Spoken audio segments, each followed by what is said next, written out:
Well, I'm going to speak to you for about 20 minutes or so, and the rest of the time you're on.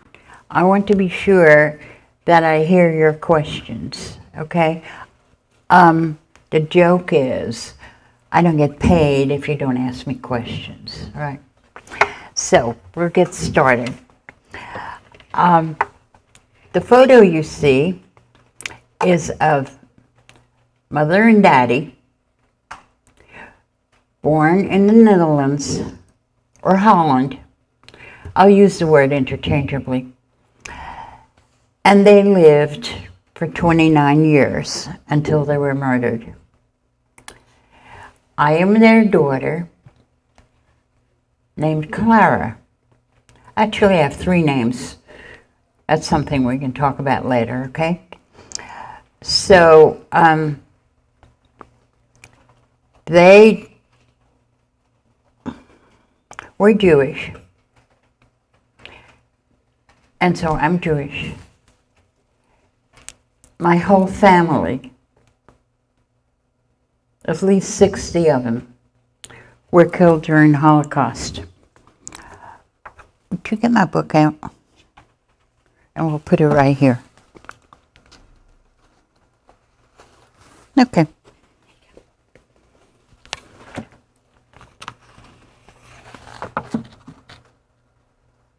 Those of you who can see that, that's my memoir. That cute little girl on the picture, that's me many years ago. And this is going to be a donation to your library. And it's got my life story. So, my folks, as I said, only lived 29 years. We lived in Holland, and we had a lot of extra Jewish people in Holland, because in Germany, people lost their citizenship. They weren't Germans anymore. So they were able to leave. Beginning about 1935, a lot of people went to neighboring countries. Addison Pendleton came to the office.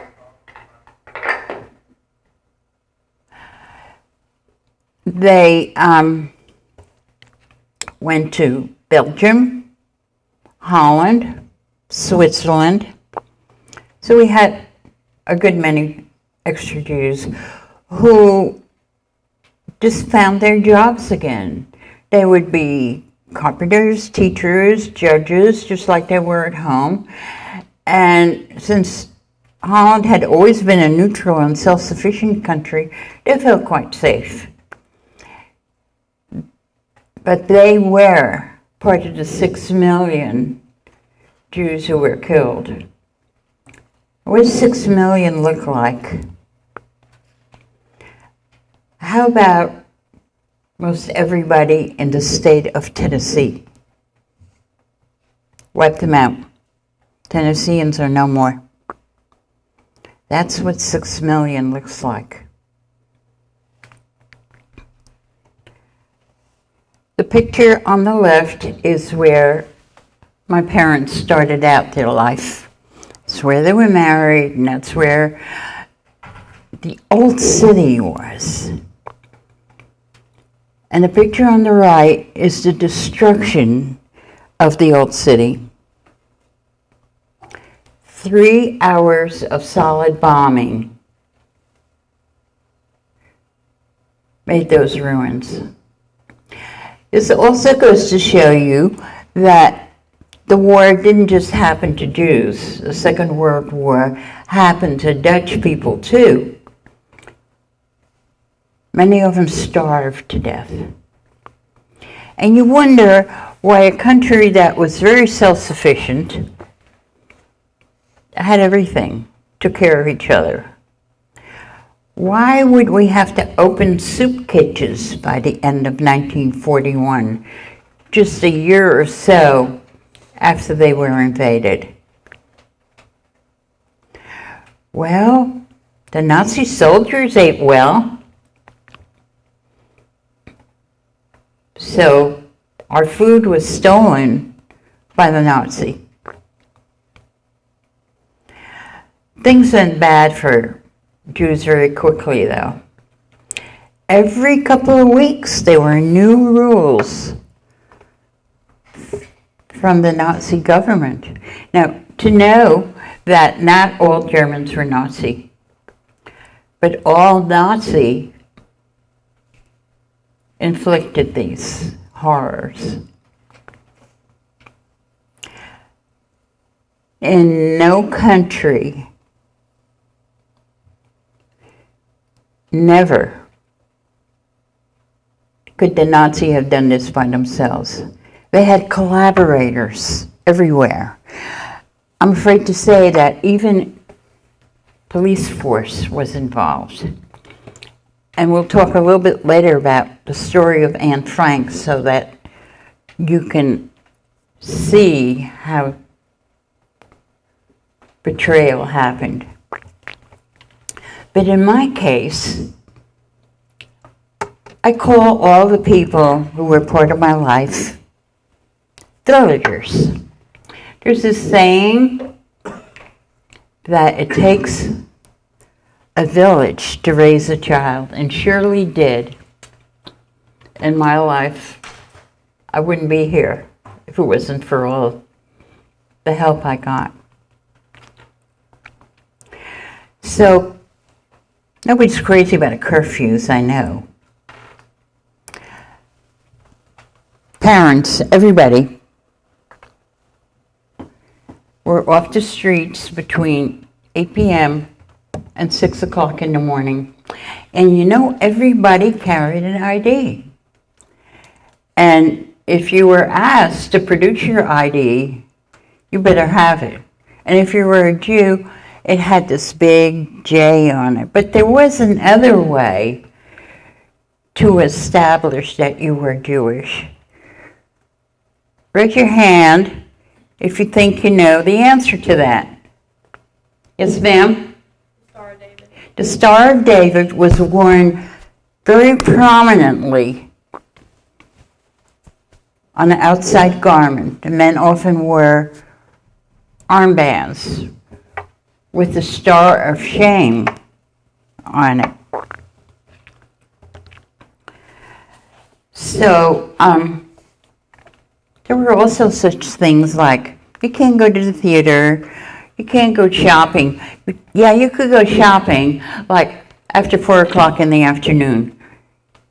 Wasn't a whole lot left, was there, by 4 o'clock in the afternoon? And a lot of stores had the signs, no Jews allowed. And I remember, as a child, by now I'm 5 or 6 years old, after the war, seeing the sign going to the beach. You know, how you walk down the steps to the sand, and I will always remember the sign with the big black letters that said, "No dogs, no Jews allowed." Jews couldn't own property anymore. Their stores were sold for pennies on a dollar to Nazi people who operated them. And no jobs. Oh yeah, doctors could take care of their own. They could take care of Jewish people who had no money because they couldn't work. So that wasn't terribly successful either, was it?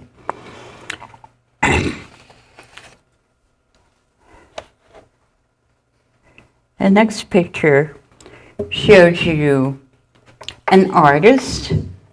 His name is Dolph Hankus. He was my first villager. And on the left is a painting. It was painted by Daddy, and I didn't know that until about 15 years ago. It hung in my basement somewhere until I found out that Daddy painted it. But he didn't live long enough to become a professional. But you can tell that picture isn't somebody's first attempt at painting. This little letter was written by Daddy. It says July 26th, 1942. It says, please come and see us so we can say goodbye. Dolph and your sister and your brother. The three of them lived together all their lives. I don't think they did that because it was only 3 days before they had to report to the train station. Now, with all you know, with all you've read, those of you who studied the Holocaust know that the rule was what? Pack a suitcase for each person and report to the train station. Because this was the beginning of the final solution. Not everybody did as they were told. This little girl's parents did the most brave and selfless thing. Something that only your teachers can really understand. They left this little girl behind with their friend Dolph. You know who that is, right? Here I am. I was 21 months old when I became an orphan.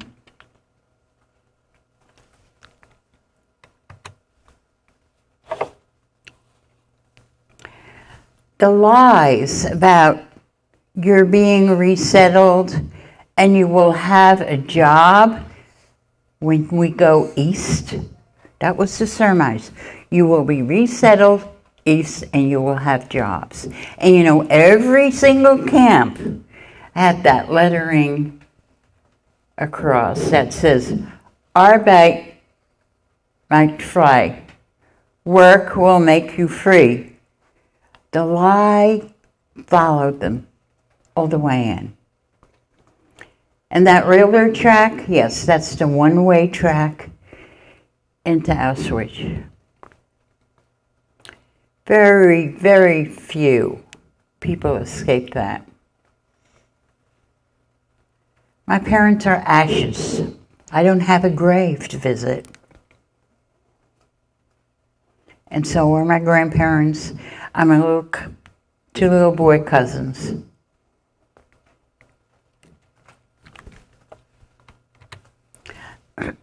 You've heard of the selections, have you? Raise your hand.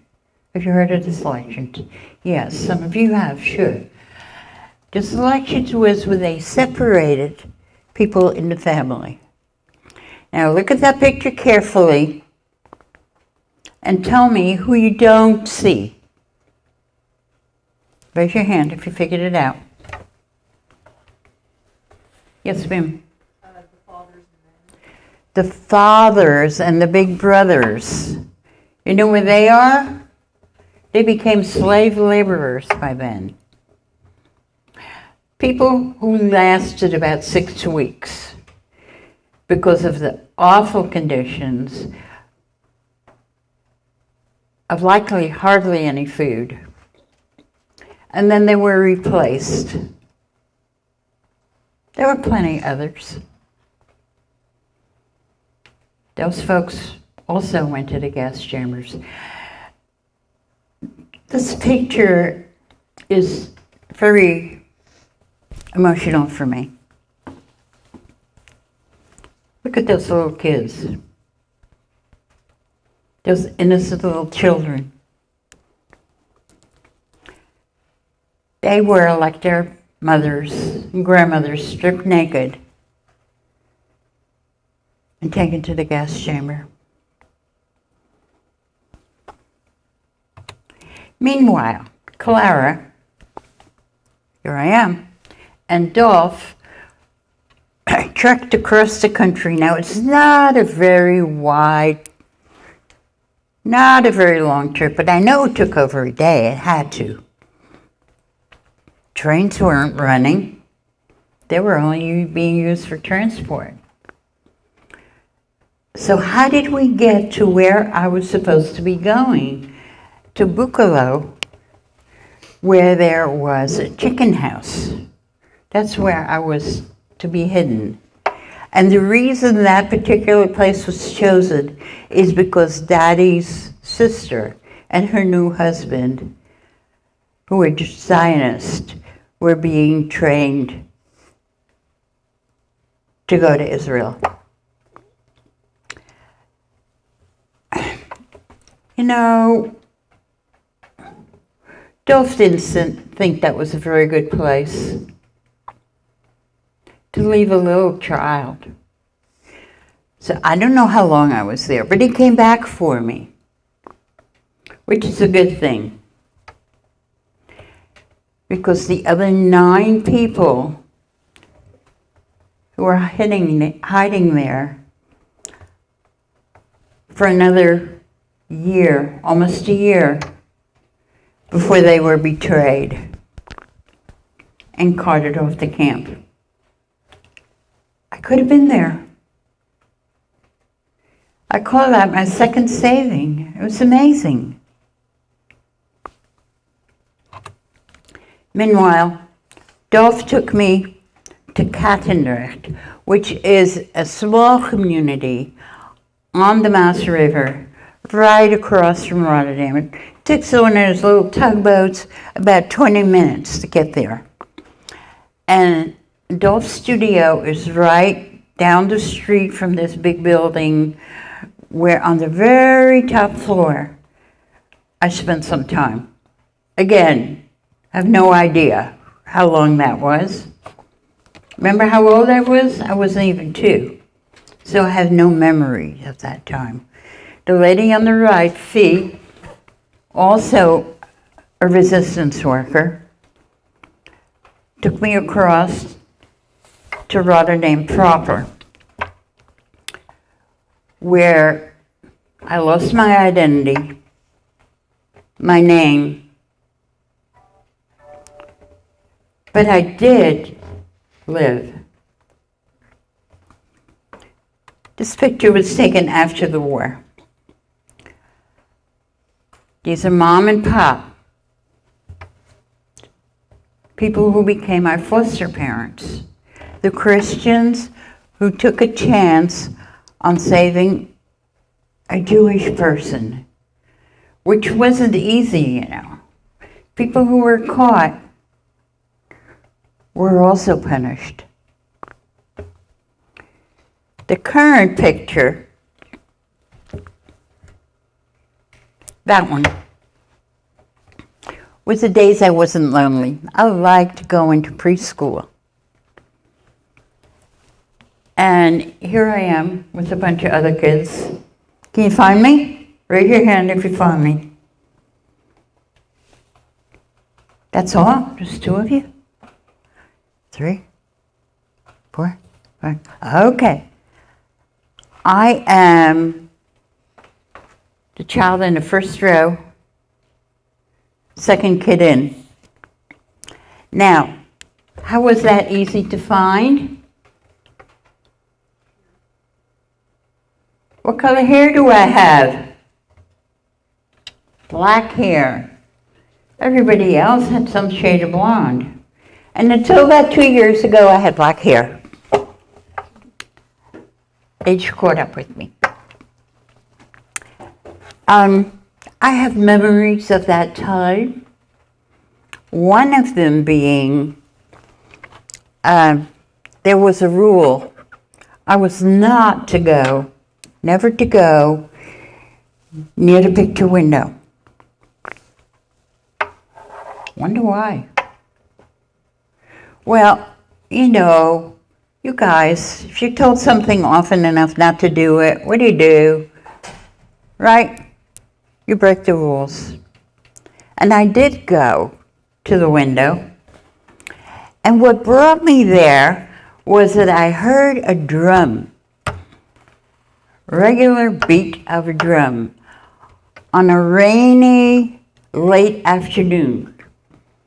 So yeah, I looked out, thinking I would see a parade. But why would you have a parade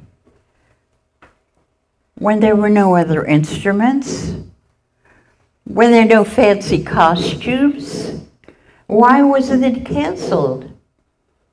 There was nobody looking at it.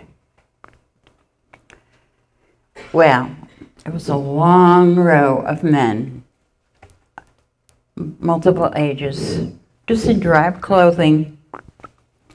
We're walking down the street, and we happened to live about a half a mile around the corner from the train station. So that's where they were going, being put on the train to be deported. I'd say most of them, the majority of them, didn't get to see their city again. Now, how would you feed a child, little girl, on soup kitchen food? Most cities had open soup kitchens where you went and got your little kettle of soup and your couple of slices of bread. Wasn't a good thing, so again, resistance or the underground helped me out. I had an aunt, not a real aunt. Now, if I were in Holland, I would not be Miss Sonja. I'd be Aunt Sonja. So I had these friends of Mom and Pop who gave me a hot meal every day. Yes, I remember walking there by myself. I know I didn't have to cross any streets. It wasn't far away, probably around the block. You know, it's a good time to tell you that smells bring back memories for me. And the smell of musty, wet wool does. Now, it's hard for you to imagine because we don't wear much wool anymore, do we? But if you've ever been to an old bookstore, it's musty. That's what that smells like. Because it would drizzle. I'd come home, my cape, it's a long navy cape made out of an old police uniform, would dry and then get wet again some other day. So when that dries, it's not dirty, it just gets musty. So that's the smell I remember. Another one that just came back to my memory as I was falling asleep last week was the smell of pipe tobacco. Now, how would a little girl know anything about pipe tobacco? The first apartment we lived in was on the second floor, and there was a tobacco shop on the first floor where they mixed special mixtures of tobacco. And that smell, I just remember that. Kerosene gives me an instant headache. If we had any food, it would be simmered on some little stove fueled by kerosene. Now, all those teachers and those parents had an opportunity to betray me. Parents showed up and said, "Who was that little black-haired girl?" I mean, I did look Jewish, didn't I? Compared to the others. But it was a small community, and people knew, but I was protected. There are a lot more stories in my memoir. We need to move on. The issue of time is always with us. These are Canadians. Those are the first liberators. What do I remember about liberation? Well, why would you take a child, wrap it in a blanket, and take it out in the middle of the night when there were a bunch of people dancing around, waving flags? Why was I there?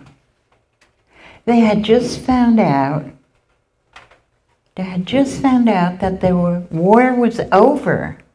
Liberation was here. So wasn't that an example of the fact that Hitler was not successful, right? Just like today's Christmas parades, they threw stuff off the tanks, right through the streets, and I will always remember these little pack, must have been half packs, of Lucky Strike cigarettes. Shiny package, red circle. They were throwing them out. And Hershey bars. But this child loved bazooka bubblegum. I ate more, excuse me a minute, shut that thing up.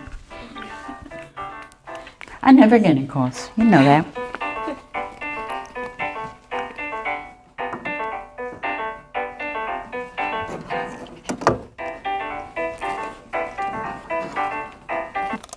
I'm so sorry.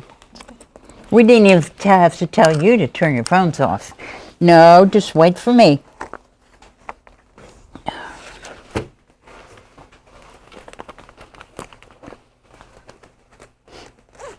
Recess. Remember recess?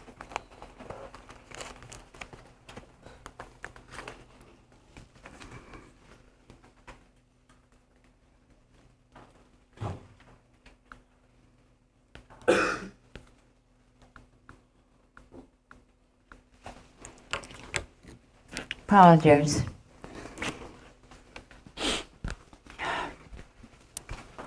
Okay, we were talking about the nice parades that took place, and this child who chewed more bazooka bubblegum than anybody. We could read those little comics, but I knew I won because we used to save them and stack them up. So I did a good job. The Yanks came shortly after. Things didn't go back to normal right away, you know. As an example, Pop was a carpenter and cabinet maker. Well, there was no wood. Everything had been burned, little trees had been cut down, railroad ties had been dug up, just so there could be a little fire to warm people. So Pop went and worked for the Holland America Line. He worked on one of those cruise ships. I don't know if any of you're not old enough to remember the Love Boat, right? But the teachers remember those stories. Well, that's what Pop used to come home and talk about. All the things that happened at sea.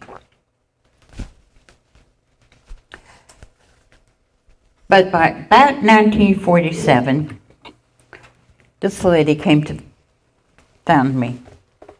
And yes, she's Jewish, and yes, she lived. She was married to a Christian businessman, and they weren't messing with mixed marriages yet. So she was saved, brought some wedding gifts that Mother and Daddy had left with them, because they knew if anybody would be safe, it would be them. But the most precious thing I own is what she brought. My garnet necklace. Yes, they're precious stones. Doesn't matter. They're precious because this necklace belonged to Mom, my mother. Mother wore this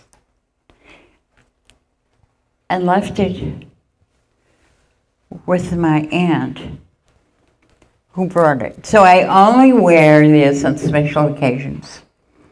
And yes, this is a special audience. You know why? You're the leaders of tomorrow. You know now that the Holocaust did happen, that anti-Semitism is still alive, isn't it? And that we have, you and I, have the freedom of speech to counteract that, to speak out. That's the role. No right from wrong. You get to college campuses, you'll see a lot of anti-Semitism. But you know that's wrong, right? Right. Oops. So, yeah, Tilda Seton came to see me, and we used to go visit her. And I would be given a coloring book and some crayons, and to either go and be with the maid or another room and color. Because that was the time they talked about the child. Het kind is what it is in Dutch, the child. I knew they were talking about me. Didn't know why. Gave me a real uncanny feeling. It's now 1952. Wednesday afternoon. I know it was a Wednesday afternoon because we don't go to school on Wednesday afternoon or on Saturday afternoon. That's when Mom and Pop sat me down and said what I already knew in my heart, that they were not my birth parents, that they had died in a concentration camp. Not knowing what a concentration camp was, guys. Not being told much of anything else, because they said, now, you don't remember your parents, do you? No, I don't. I was 21 months old, not even 2 years old. And I'd give anything to feel their touch. But that'll never happen. So, we won't ever discuss this. You belong to us now. Oh, I had a new name. Sonja. We'll talk about how I got that in a minute. When you talk to me, okay? So you need to write this word, your birth name, Clara Van Tine. You need to practice writing it. I learned to write my name when I was nearly 12 years old. Because that's what you need to write on your passport. So I did. And a couple of weeks later, we did go to America. Say goodbye to my friends. I wasn't just leaving friends. I was leaving everything I knew. But that was okay with me. I was ready for the adventure. First smiling picture you'll see. ESL. So I just learned by the seat of my pants, and the kids helped me. It's not like today when a lot of schools have new kids coming in. I was an oddity, so it was fun. And now Mom and Pop took a little bit longer, especially Pop. Give you an idea of how quickly I became Americanized. We got here in early October. So I went trick-or-treating with a new girlfriend after school. And Pop was coming home off the train. He worked in Manhattan, and he'd come off the train and walk down to where we were. And so, as a joke, I asked him to trick or treat. And he went home and he was very upset because he didn't know why Mom would allow me to go begging for candy on the street. That's just an example of how quickly I became Americanized, and Mom and Pop took a while longer.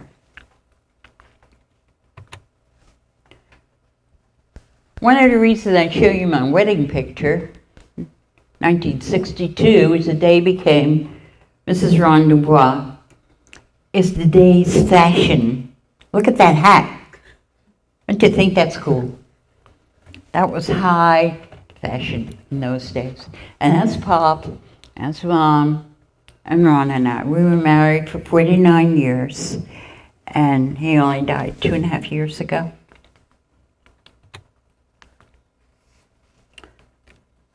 Now, I didn't think I had any relatives, but I got this telephone call in 1990. No, it was the third time around because we had an answering machine. And this lady calls and says, I think we may be cousins. Right. Did I believe that? She called from Israel.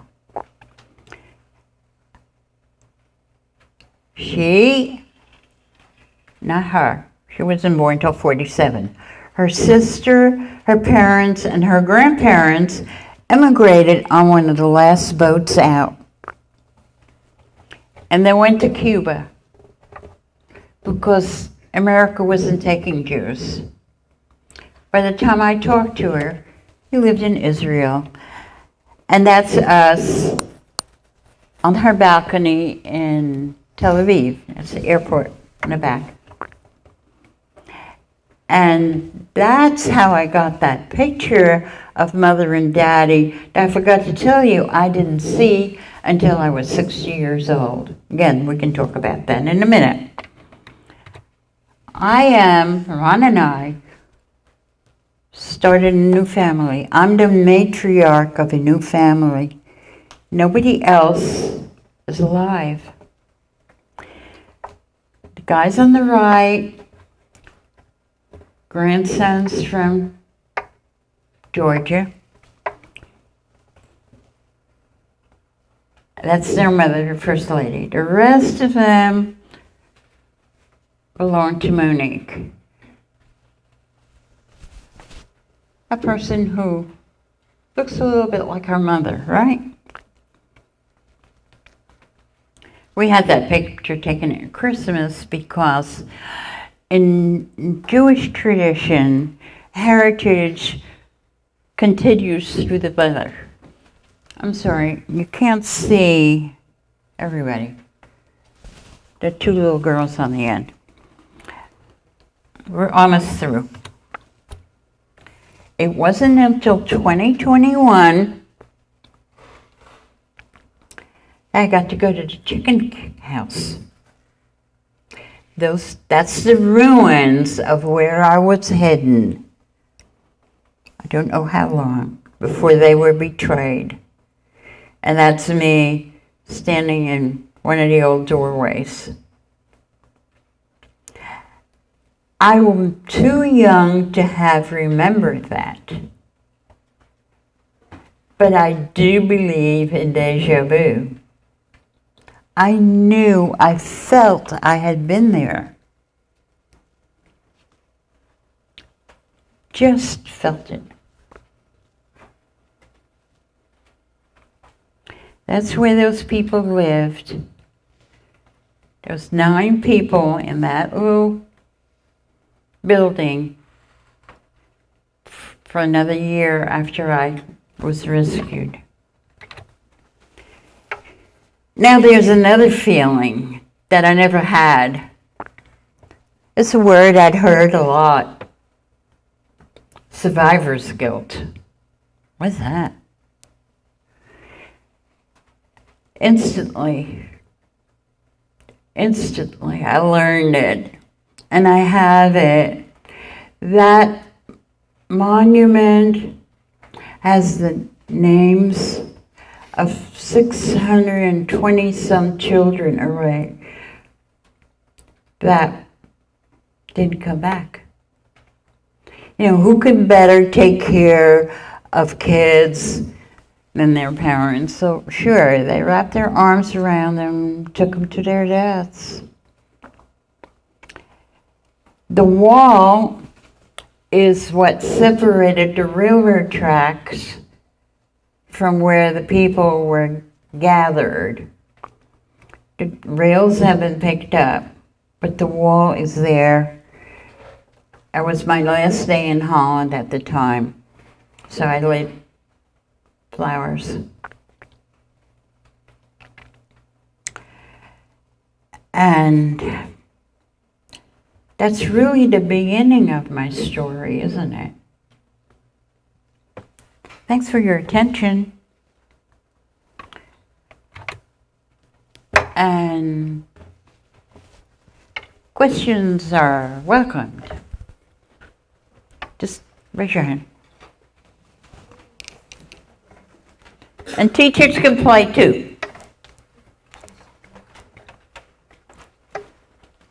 Now remember, a hidden child, that's me, is the last generation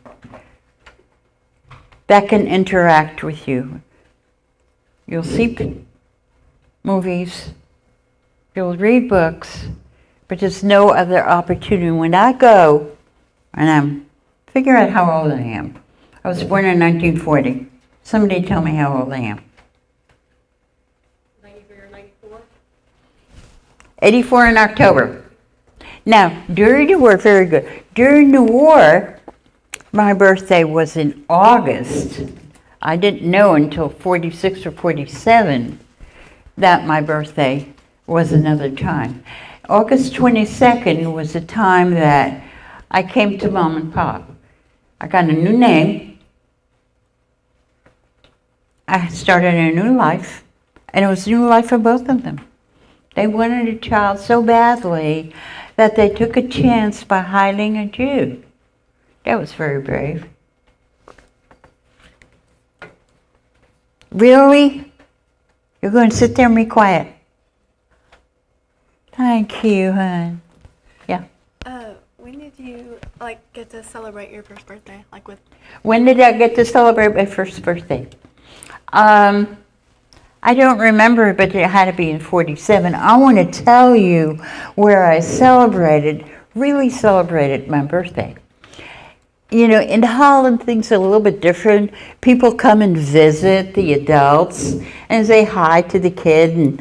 And I collected little charms. I have now a charm necklace because I had too many charms for a bracelet. But when I came to America, a couple of weeks later was my birthday, and I had a birthday party for me with table favors and a cake and games, and it was all about me, which was completely, part of being an American. It's really neat. Anybody else? Yes? You mentioned you have 3 different names. I have 3 different names. Thank you for asking. I was born Clara Ventine. If my grandmother had been deceased, I would have been named Sarah after her. But tradition says that they could pick my own name, so it's Clara. When I came to Mom and Pop, I became Sonja, and it really makes sense because Pop loved to ice skate on the canals they used to freeze. Well, 1936 had a Winter Olympics in Germany, and there was a young woman who was a star skater, and her name was Sonja Henny. So did it make sense for me to inherit that name? Sure it did. And Shifra is my Hebrew name. That was registered in the synagogue. Now, I would never have known that if there isn't this little letter, it's just a paragraph long, that says, this is to confirm that we registered your little girl as Shifra Bat Cohen. Daddy had visited with whoever was in charge of that synagogue and gotten a written confirmation. All those records were burned. They don't exist anymore. So my book is really well named. It's Finding Shifra. It took me most of my life to find my true self, to find Schiffer. That was a long answer to your question. Okay. Anybody else? Yes, sir. How exactly do you know when you were born? How did I know when I was born? Good. Good question.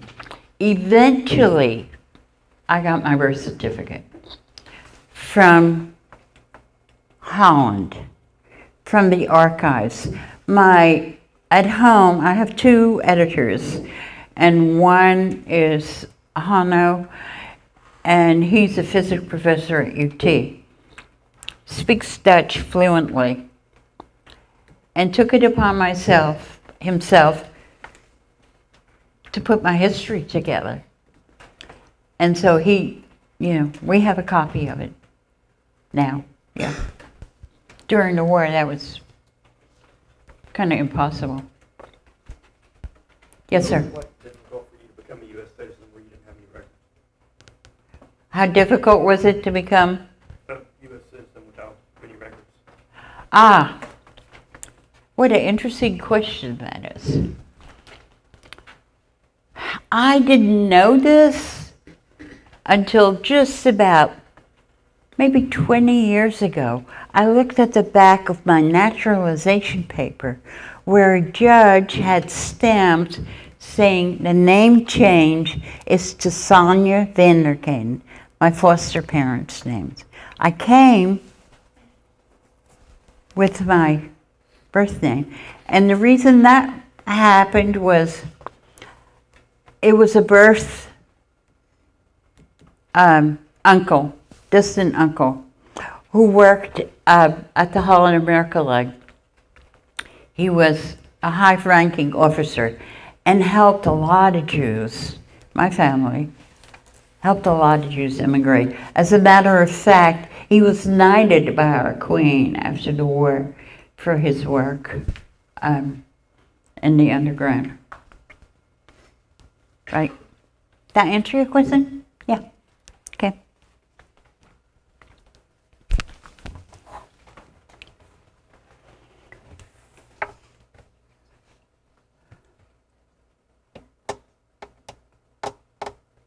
I see you. Right back there. Go ahead.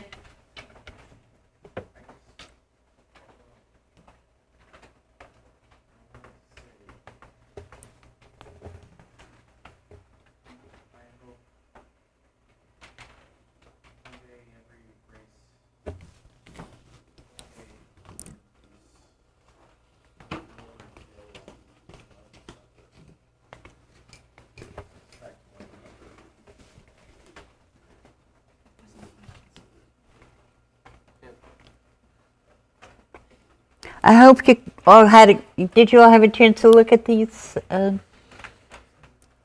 Before you leave, walk through, and they're the remembrances. I'm ready. I'm sorry. Here you go. I just wanted to say I hope every race every species can all one day. Every race. I'll just go for every race. I just hope one day every race on this planet can one day learn to coexist and respect one another, so that we can learn to live in peace and to love each other very much. Amen. Thank you. That is so true.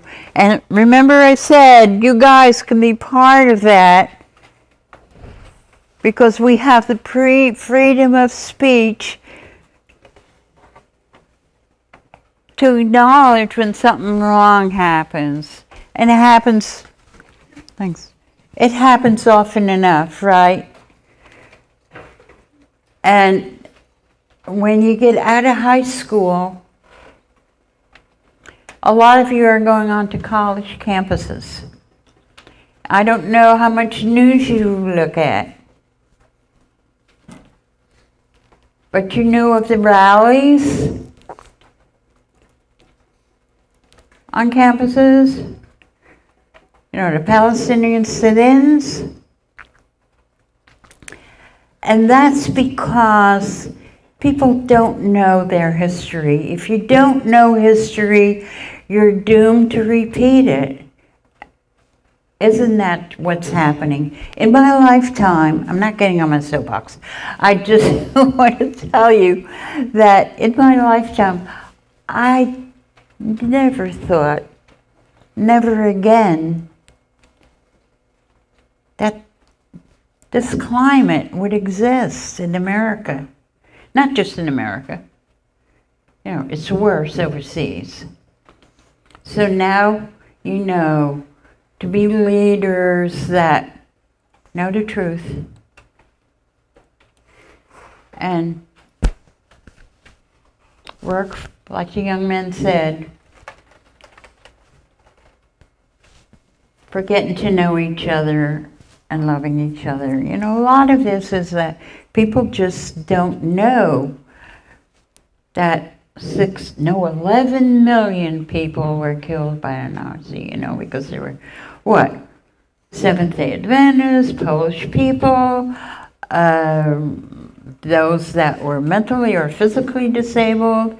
It all ended up adding up to almost 11,000 people, excuse me, being killed.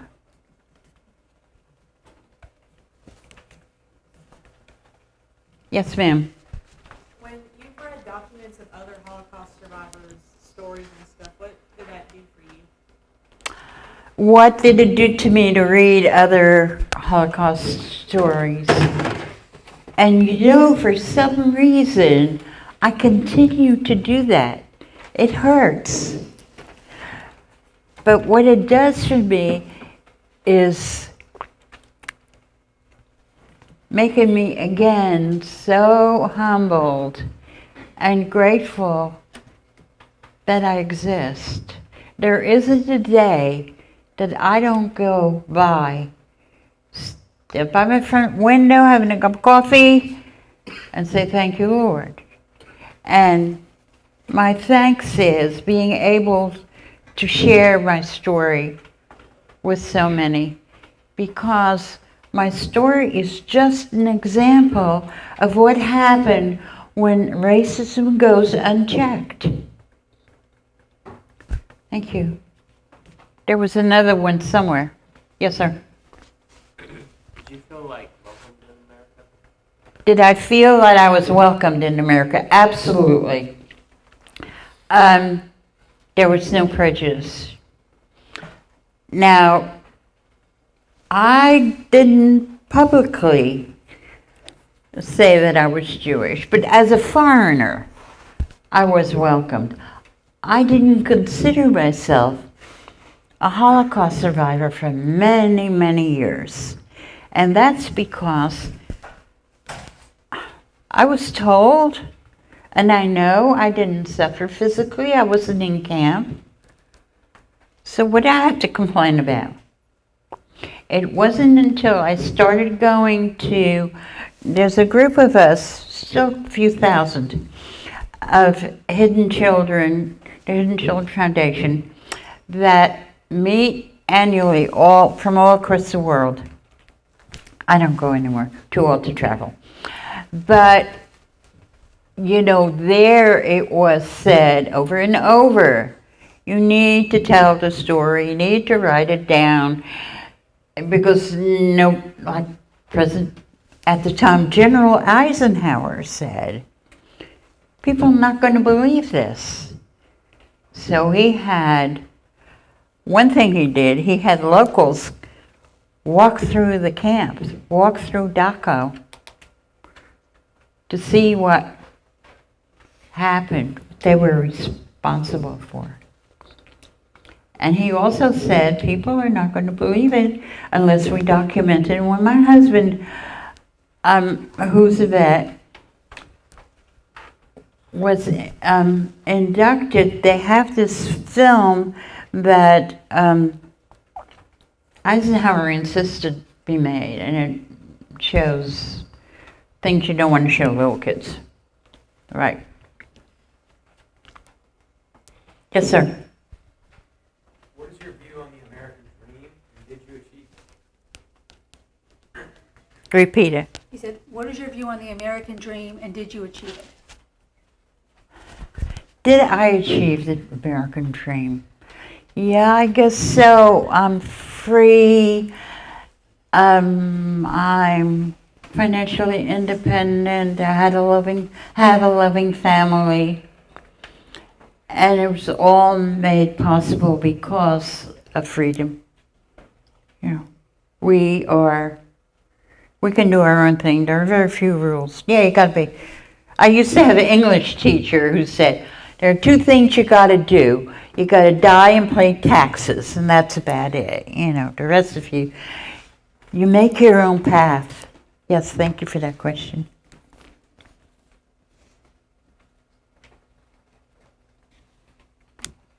What? I was just saying we have more questions.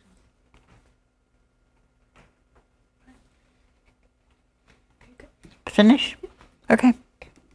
All right, let's give a big round of applause to Sonja.